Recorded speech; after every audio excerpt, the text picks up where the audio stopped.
भी जो है वो अनजान नहीं है।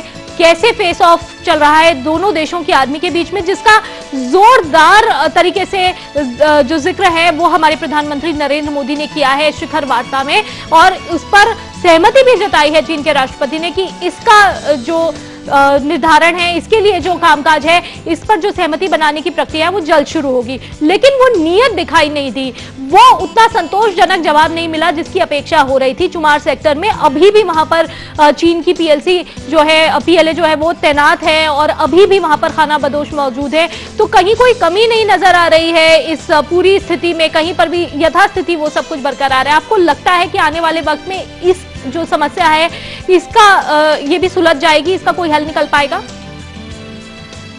देखिए, ऐसा है कि जब हम ग्रहों की रचना देखते हैं, बहुत से लोग कहते हैं कि आप एक पॉलिटिकल एनालिस्ट की तरह बात करते हैं, तो एक बात ध्यान से सुन लीजिए, चाहे देश हो, चाहे काल हो, चाहे समाज हो, चाहे विदेश हो, चाहे किसी भी तरह की प्रकृति हो, चाहे किसी भी तरह का संवाद हो, इवेंचुअली ये 12 ग्रह, 9 ग्रह और 12 राशियां और 27 नक्षत्रों से होकर गुजरता है। आप पैदा होते हो, आप बड़े होते हो। तो अब यहाँ पर एक बहुत ही सुंदर सवाल जो आपने किया है, इसका जवाब ये है कि एक बात पक्की है कि कहीं ना कहीं पाकिस्तान चुप बैठा हुआ है और कहीं ना कहीं ऐसा समय आएगा, चाहे चुमार सेक्टर में चाइनीज जो हैं वो अपनी घुसपैठ कर रहे हैं और तिब्बत के लोगों को वहाँ पे बहुत ही दुखी कर रहे हैं।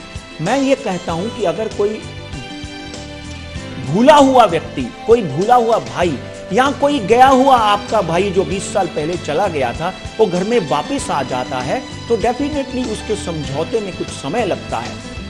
तो ये समझौते में कितना समय लगेगा, ये कुंडली के मुताबिक मैं आपको बताना चाहता हूं। 28 अप्रैल 2015 से पहले सीमा विवाद जो कश्मीर का था वो तो नहीं सुलझेगा, उसको तो कम से कम 2022 लगेगा, मगर जो सीमा विवाद हमारा चाइना के साथ था वो डेफिनेटली सुलझता हुआ दिखाई देता है। पिछले कुछ सालों में तो ऐसी परिस्थितियां भी आई हैं कि चाइना में और भारत में युद्ध की आशंका भी जताई जाने लगी थी। मगर यहाँ पर इस वक्त की बात करें, यहाँ पर जो प्रधानमंत्री हैं और यहाँ उनकी जो प्रधानमंत्री, हमारे प्रधानमंत्री और उनके राष्ट्रपति और उनकी धर्मपत्नी की बॉडी लैंग्वेज जब हम देखते हैं, तो डेफिनेटली एक बात तय है कि उनको भारत के प्रति एक नया आकर्षण पैदा हुआ है और समाज के प्रति, हमारे लोगों के प्रति, हमारी संस्कृति के प्रति एक नई दिशा, एक नई नज़र उन्होंने गाड़ी है। और इसका एक सबसे बड़ा फायदा जो भारत को होगा वो जापान से भी ज़्यादा होगा कि चाइना और भारत के रिश्ते आगे से मजबूत होंगे। और एक बात पक्की है, जब किसी स्त्री का, आज से पहले कभी भी उनके राष्ट्रपति की पत्नी साथ में नहीं आई, जब लक्ष्मी का आगमन होता है, ऐसा समझ लीजिए उस स्त्री की भावभंगिमाएं देखिए, उस स्त्री की बॉडी लैंग्वेज देखिए, उस स्त्री का आभा देखिए, जैसे वो हमारे बच्चों के साथ में, हमारे प्रधानमंत्री के साथ में, हमारे नेताओं के साथ में मिलती हैं या हमारे लोगों के साथ में उनका सामंजस्य पैदा करती हैं। एक बात तय है कि कहीं ना कहीं उस स्त्री के कारण जो चाइना के राष्ट्रपति हैं उनका मन भी बदलेगा और वहाँ के लोगों का मन भी बदलेगा।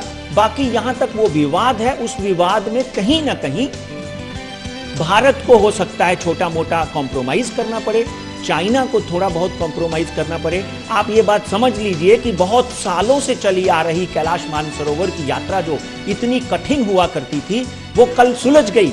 चांदनी जी, यहाँ पर एक बहुत ही सुंदर, बहुत ही खूबसूरत न्यूज़ है हमारे बीच कि कैलाश मानसरोवर जो भोलेनाथ का स्थान है, वहाँ पर जाने वाले यात्रियों के लिए एक बहुत ही सुंदर सुविधा पैदा हो चुकी है। आप आज तक जो भी लोग वहाँ पे जाते थे वो ये सोचते थे कि शायद हम वापस ना आए, क्योंकि कहीं ना कहीं मृत्यु योग वहाँ पर बनता था। कहीं न जब भी लोग जाते थे तो इतनी कठिन यात्रा होती थी, सोएंगे कहाँ, खाएंगे कहाँ, पहुँचेंगे कैसे, ये सब जो है नेपाल के रास्ते से हम लोग जाते थे। अभी झारखंड के रास्ते से जो नया रास्ता बनेगा, आप कार से मानसरोवर की यात्रा कर सकेंगे। कैलाश मानसरोवर की यात्रा और भोलेनाथ की कृपा, बाबा बर्फानी और बाबा भोलेनाथ, कैलाशपति जो हैं भगवान शंकर जो हैं, उनकी कृपा भी इन दोनों देशों के ऊपर होगी। और सीमा विवाद जो है अगर नहीं सुलझना होता तो ये समझौता ना होता, कैलाश मानसरोवर की यात्रा में सुगमता ना आती, सामान्य ना हो जाती। इसलिए कहीं ना कहीं ये विवाद जो है, जैसे मैंने बोला है कि अप्रैल 2015 से पहले पहले इसमें जो कड़वाहट है वो 80% कम हो जाएगी। हाँ, ये राष्ट्रपति बदलने के बाद क्या होता है उसके ऊपर एक बहुत बड़ा प्रश्न चिन्ह है। मगर चुमार में जो लोग अभी आ रहे हैं, 1000 सैनिक एंटर कर चुके हैं, हमारे सैनिक उनको रोक रहे हैं, वहां पे तिब्बती लोगों को समस्याएं आ रही हैं। ये डेफिनेटली एक बहस का मुद्दा है, मगर 80% आप देखेंगे विद इन 6 to 8 मंथ्स, एक ही दिन में सब कुछ नहीं हो पाता।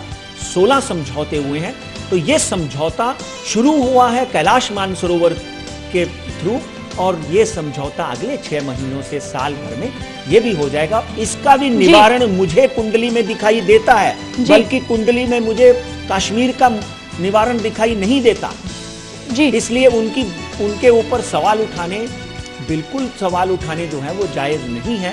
Late us give them some time, उनको कुछ समय दिया जाए। उस समय के माध्यम से आप जांचेंगे, आप परखेंगे, आप नापेंगे, आप तोलेंगे कि डेफिनेटली इसका समाधान मिल गया था।